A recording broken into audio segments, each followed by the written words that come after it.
Join me and my family on our sailing adventure from Mallorca down to the Gibraltar Straits, then to the Canary Islands and on to the Cape Verde Islands off of Africa before crossing the Atlantic to Barbados and beginning our exploration of the Caribbean Sea. During this episode, we sail our boat from Mallorca down to Gibraltar, explore Gibraltar Rock, and then sail onwards to the Canary Islands where we hike a volcano, go kite surfing and enjoy the beach. So enjoy! Yeah!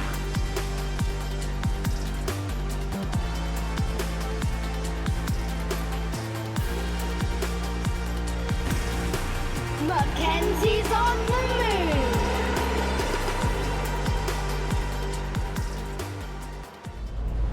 move! So here's the real sailing for you. We go from sun shining, 15 knots behind us, blowing us nicely along, to having a severe weather warning for 24 hours, normal Balearic weather, and we are just having squall after squall come through, thunder and lightning over here, and come through another one. So I've taken the light wind sail down and popped it into the locker and just waiting for the next onslaught. Just a small bit of head sail up and 2 reefs in the main and the engine running, and as you can see the wind has gone from directly behind us to right in front of us in a matter of minutes. But yeah, not the nicest conditions, but this is set to last for 24 hours. So yeah, let's do our best. Keep smiling.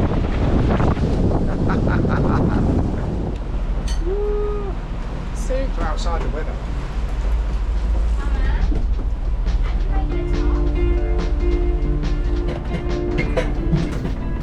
Not the nicest of days.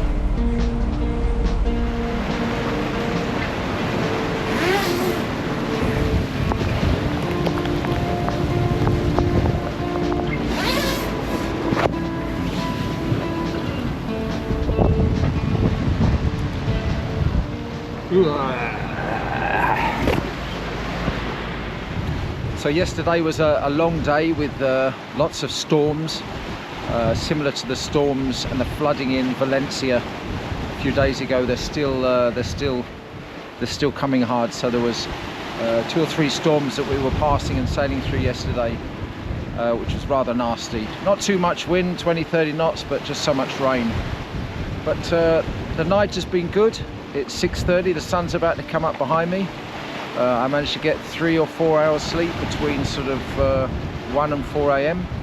and then I've been on watch since then, and it's a beautiful, very magical night. We've got 12 knots of wind right now and we're sailing at 7 or 8 knots, and yeah, looking forward to the sun to rise and the wind to fill in and become a little stronger and we go a little bit quicker.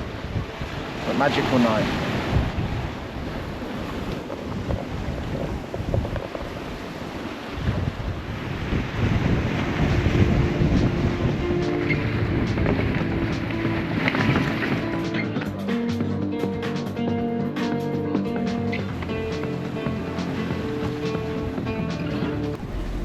So in this shot the winds are quite light, so we're going to pull out the larger red Code D sail and we're going to pull it out behind the smaller head sail, as you can see, that blankets the large sail until it's fully out, and then we can furl away the smaller sail. This just makes the transition smoother and less stress on the rig.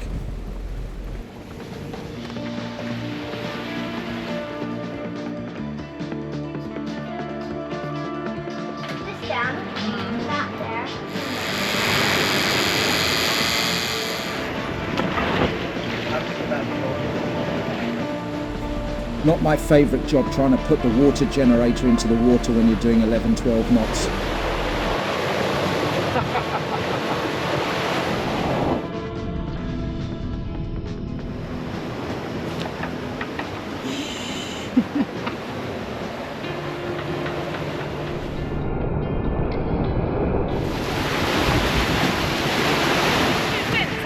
Yeah. The fin whale. So for me it looked like 2 dolphins together, just not jumping but just coming out of the water and going like that, but maybe it was a fin whale.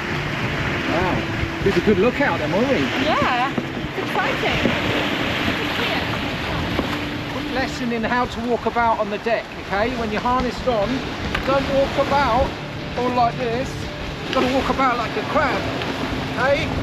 Be really secure like that. And then you're stable, and then the boat can move and nothing happens. So like the crab, okay? There you go. Do the crab.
Brunch time, best time of the day.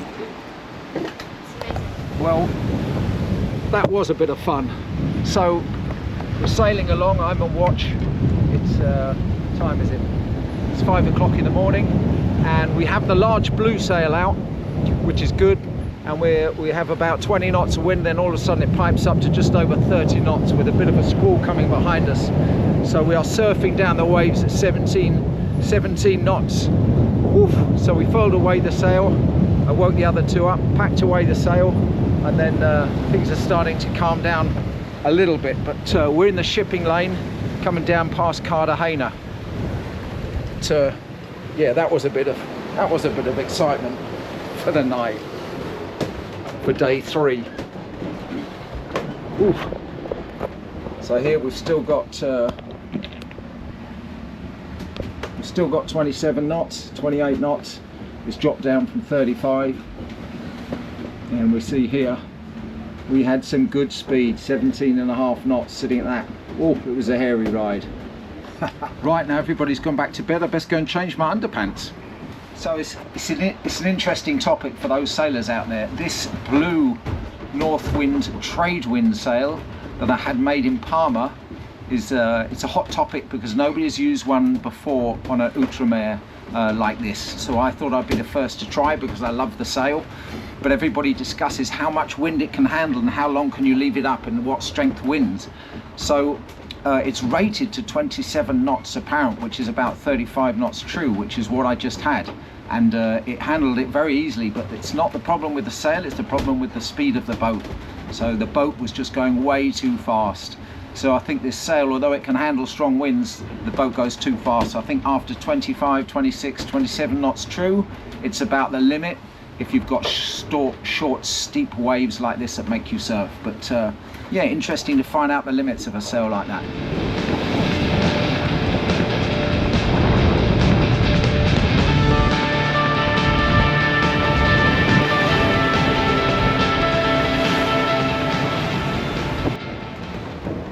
Aren't you glad now you're What are you trying to say? I'm trying to say, aren't you glad now we bought an Outremer, now you're experiencing out in 30 knots and 2 to 3 metre waves in the middle of the sea. Good choice, huh? Yeah. Very happy. Kirsten's face says it all. It's true, they say the camera can never capture the size of a wave. These waves are up to 3 meters at the moment. Come on, guys! You've got to say it is crazy. We're sitting down having breakfast in 3 meter swell, surfing at 17 knots every 3 or 4 minutes. It's amazing. Like, Look at this. Making breakfast. An Outschmider. Outschmider. How did he get Look, that? I just found a baby calamari squid. in between those cracks. I thought it was a fishing hook thing for the fish, but it's actually The cracks like over down there. I thought it was just a little hook thing, but it's an actual squid. Oh, you thought it was one of the fake Can I things hold we it? put on the fishing rod. Can I hold it? Yeah. Oh, I'm scared. Come on. Let me hold Scared. it. Well done. So cute. Oh, Smell. Not much.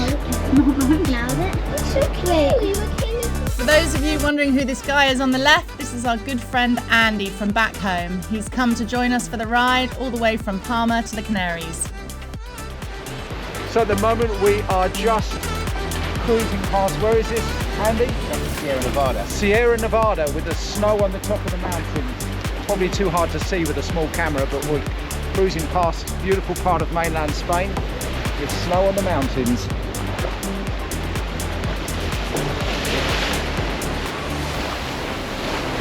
About 12 hours to go to reach Gibraltar. Happy days.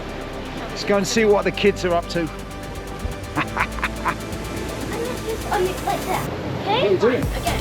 I'm doing this funny picture thing. It's really funny. Go on, let's go. Okay.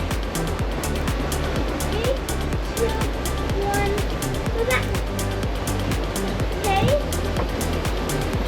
So we're arriving in Gibraltar. It's 5:40 in the morning. It's been a lot of shipping. We've spent the last 14 hours picking and weaving our way through the shipping channel and the anchored ships and tankers. But yeah, we're arriving. We should be anchored by 6 o'clock, and then the plan is to grab some sleep for 3-4 hours, then refuel, and then see if we can climb the Gibraltar Rock, see the monkeys, and get some fresh produce before leaving at 5:30 tomorrow morning to cross the Straits of Gibraltar, which is another complete game I'll tell you about later on. It's a tricky one. Okay, refueling done. Now it's time for adventure.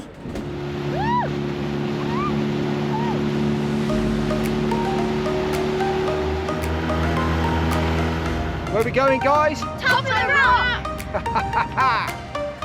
There's signs everywhere in Gibraltar that it's owned by the English, including red telephone boxes. This is the Pillars of Hercules, marking the entrance to the inland sea or the Mediterranean, or the exit to Hades. Dun dun da da dun dun da da dun dun da da dun dun da da da da da.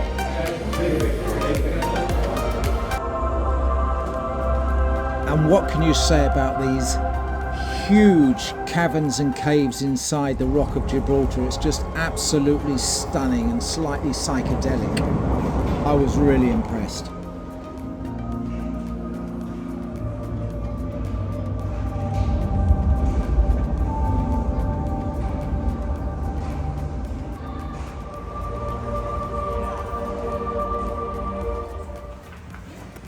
So once we're done exploring the fantastic caves, it was time to explore all of these tunnels that were cut into Gibraltar Rock to defend the rock. It was very educational for the children to see how during the Second World War they defended Gibraltar from the Allies. I love a good museum. Yeah. I think today we've got the homeschooling covered. A lot of history, geography, we did it all. Yeah. Yeah. Down to the Cape Brothers, it's around here. You can't see. Yeah. Know where we're going. I have no idea where. Every tour's got to include a castle. Come on. No, it just smells like goat food. The monkeys. Is that holding this cave? Go.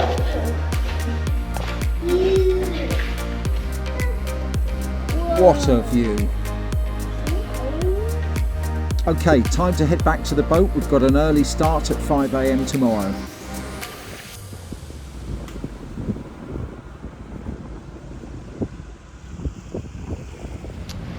So we're just leaving Gibraltar. It's 5 o'clock in the morning and we're heading across to Morocco. So it's a busy shipping area. So interesting topic. A lot of people have asked me, how do you feel crossing an ocean with children on board, or how do you feel sailing such a small boat 1,000 miles from land? And to be honest, it doesn't stress me at all, and it doesn't really make me nervous. But today I think is the only day that makes me a little bit nervous and a little bit stressful, because there's so much to think about. So to cross through the Gibraltar Straits on such a small boat, there's so many things to think about. First, you're leaving in the dark because you have to get across in daylight, because there's so much to watch out for. So you're leaving in the dark with all these large ships. First, you've got to cross the traffic separation scheme, which is a little bit like Frogger. So you've got these huge 200, 300 meter tankers and cargo ships that have right of way, and you've got to quickly dodge through them and get down across the shipping channel to the Morocco coast. Once you get to the Morocco coast, you've just got to trust that all of my calculations are right for the strong current, which can be up to 6 knots in places coming through the Gibraltar Strait. The thing is, the current is different on the Moroccan side to what it is on the Spanish side, so there's quite a lot of calculations, and if you get it wrong, you've got a 6 knot current, you'll be standing still with both engines running, you won't be going anywhere. And we're on a real time scale to get through the whole of Gibraltar Straits out of Morocco in daylight, because on the other side there's a lot of fishing pots, a lot of small boats, and also the biggest worry is Gibraltar Strait for the last 4 years is now called Orca Alley, because there has been 700, they call it interactions, but it's attacks on small sailboats like this.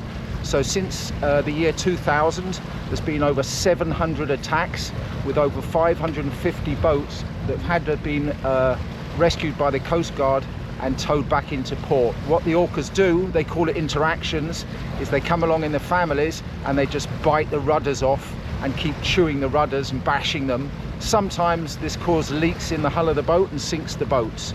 Other times it just needs the rudders replacing, but of course it's not a nice thing to go through. It's quite traumatic, and of course can take maybe a month or two to fix. So after we got through the traffic separation scheme, then we're fighting if the current is right or not, watching out for fishing pots, and our method of getting through this properly is to hug the coast of Morocco at 20 meters contour the whole of the way through Gibraltar Straits, which is about 40 miles, hugging the coast. That way the orcas won't go into the shallow water, which is 20 meters, but we have to watch out for the fishing boats, the fishing pots, the lobster pots, and of course the Moroccan Coast Guard don't like us hugging the coast so much, so we just have to annoy them a little bit and then go offshore when they ask us to, and then go back on shore once we've gone out of their range and they stop watching us. But the main thing is just to avoid the orcas. So there's a lot of luck involved. We'll follow our method, cross the traffic separation scheme, hug the coast for the whole day, and then once we're leaving Gibraltar Straits and we're out into the Atlantic Ocean, then we can go offshore, and it should get less and less risk as we start heading towards the Canaries. But this is the stressful day. If there's one in this 4,500 mile trip, this is the one that's a little bit stressful, so wish us luck. So here you can see us crossing the traffic separation schemes to Morocco coastline, and then hugging the coast all the way down to the exit, and then we'll follow Morocco coast a little way further before heading offshore.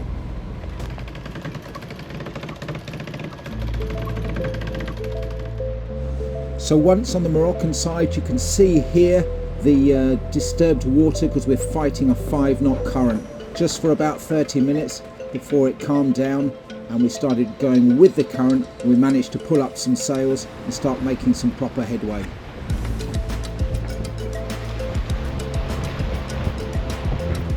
By then some of the crew were pretty exhausted. It was a little bit too much. Here we have a quick lesson in geography and how to plot your position on a chart. Jake found it really interesting. After that, I was really excited. Andy promised to give me a lesson in how not to land a drone, and he fulfilled his promise.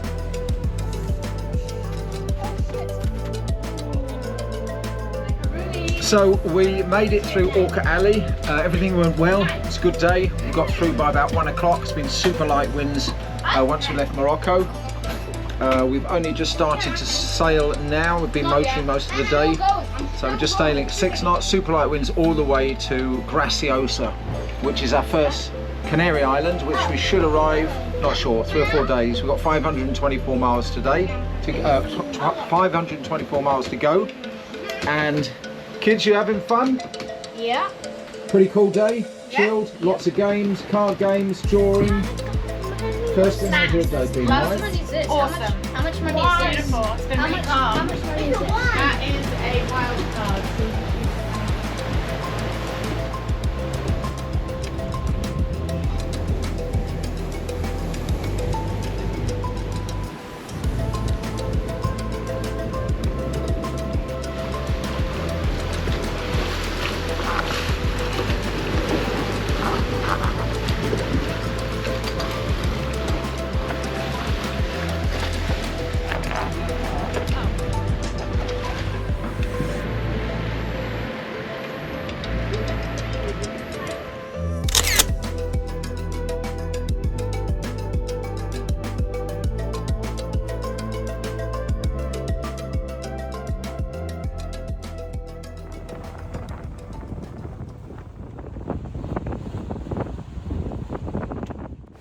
So, day 3 to the Canaries. First we're going to play with the drone, followed by a little bit of pampering, and then some fishing. Take it from now on, living the life. Living the dream. Any particular length, sir? Just short and then you can fix my nose. So one of the important aspects of this, of our cruising lifestyle that we want to do with the kids is to teach them the values that we think are important. And we all know that the oceans are overfished and there's so much bycatch and there's so much farmed fish that if we can teach them just to catch what we need and to kill it humanely and then to not waste anything, we just think it's a really good, valuable lesson to teach them on how to cook their own fish rather than always farm fish. So Gab has just caught the first fish that we can use of the crossing.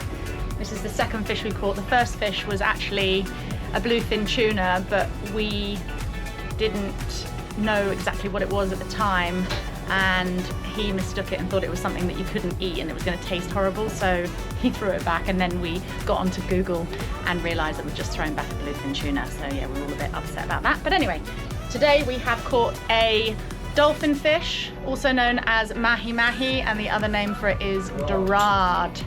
And here it is. It's gonna feed us for probably 2 meals. I'm thinking fish tacos. Then along came the third meal of the day. Bonus. Why would So you put guys, it on hey, how was the dorado or the dolphin? What do you reckon of that? it? It was so good. Mahi-mahi or dorado or dolphin fish? It's got 3 names.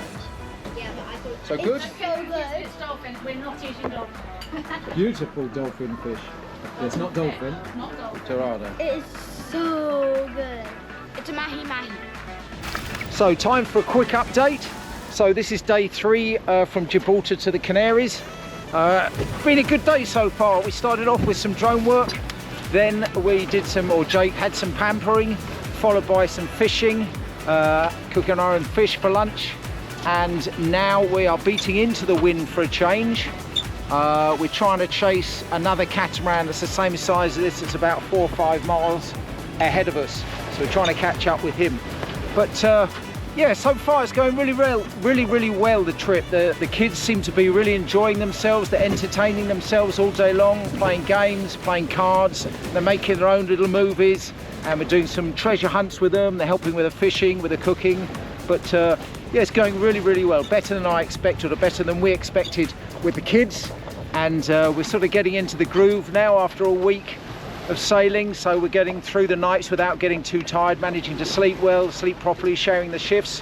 So next stop is Graciosa, which is the first of the Canary Islands, which we're going to visit. It's a very quiet, small island, a little bit like a desert island really, volcanic, but yeah, it's a pretty little island, but not very lush. But it's got a little fishing village we want to go and visit. We're going to anchor there and go and visit the village, have a little look around, and maybe I'd like to do some free diving, maybe a bit of spearfishing just for 2 days before we move on to Tenerife.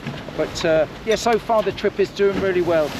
I'm guessing you've probably seen enough of the sailing now, so we'll probably speed it up and let's see what we can find in Graciosa.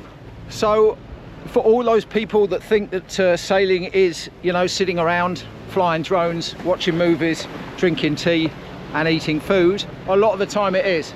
But a lot of people say that it's fixing things in exotic places, which is kind of true. So even on such a new boat as this, for the last 36 hours, been constantly trying to fix stuff. First thing that went was the water generator. So the alternator stopped working, and yeah, so it stopped working basically. So to fix it is about €3,000. So I think I'm going to bin that. The water generators, don't believe the hype. They don't give you what they say they do in the brochure. Second thing to go was the windometer on the top of the mast. So that tells me my wind speed and direction. That stopped working a week ago, so I've not been able to use autopilot properly for the whole of this time. I do have a spare, but it's under the bunk, and I don't fancy going up the mast at sea on a catamaran. It's not so fun, and I can sail without it, but I'll exchange that when we get to the Canaries. The third thing that went was the autopilot seems to keep turning itself off. I have installed a second backup autopilot last winter, so I've got that if I need be, but I've been trying to fix it because I like to fix things rather than replace things. So I have been online all night long with my Starlink trying to work out how to fix it, and I think I finally managed to find an update from 2 years ago that I've just installed and uploaded into my system, and hopefully that's fixed it and it won't keep turning itself off. So that's that one solved. What else have we got that went wrong? I had a twist in a halyard. I have a spare halyard, spares of everything, but I had a spare, so I put the spare in, brought the old one down, dragged it behind the boat, which is what you do when you got a twist in it, and for some reason my bowline broke loose and the halyard just sunk. Gutted, because that's a really expensive fix. So yeah, things still go wrong even with a new boat. You're constantly trying to fix things and improve things, but yeah, at least it's nothing serious, you know. So the conclusion to all of that is, if you're going to buy a sailboat, make sure you are good at fixing stuff, because that is way more important than knowing how to sail a boat. Anybody can sail a boat. Really good sailing can go maybe a bit quicker, but the hardest thing is trying to keep on top of all the things that break a lot.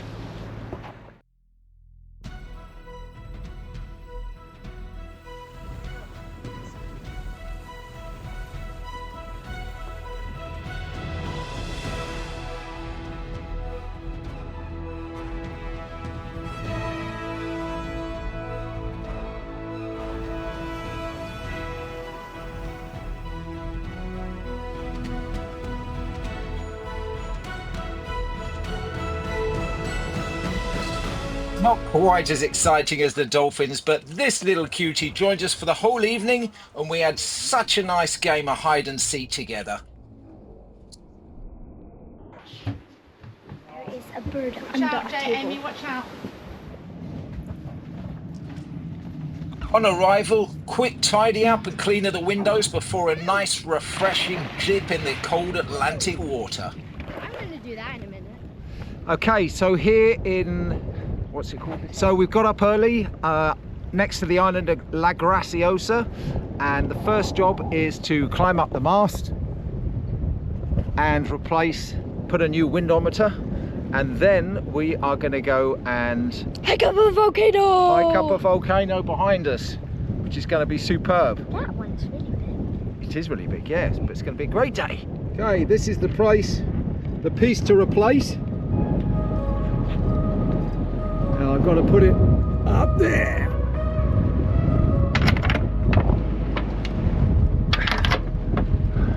Yeah. Bit more. Bit more. Stop. Stop.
I turn it on?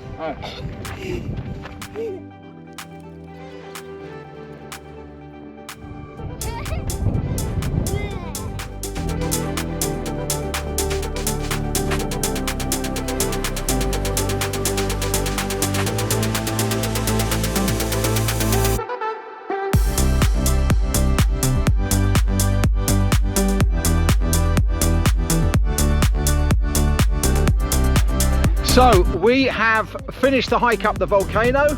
Now we're off to see if we can hike to the fishing village right in the very distance. But here's a question for everyone: how, when we're about 50 meters above sea level and also up there even higher, is the floor full of these shells? How did they get here? Did they blow up here? Maybe snails Floor's lived full in of them. Huh? Maybe snails lived in them and they just slugged all of the way up here, I think that's what you call it. They went, woo, all the way up to the top. yeah, that's one. They one need a theory. hike.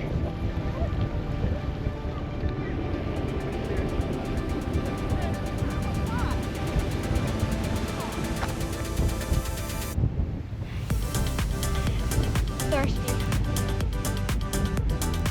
As you can see, kind of cool little fishing village right on the edge of the water.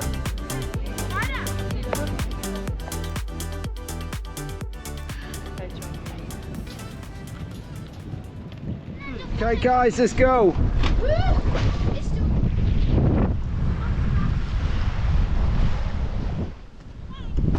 Worst comes to worst, I'll go down to that reach.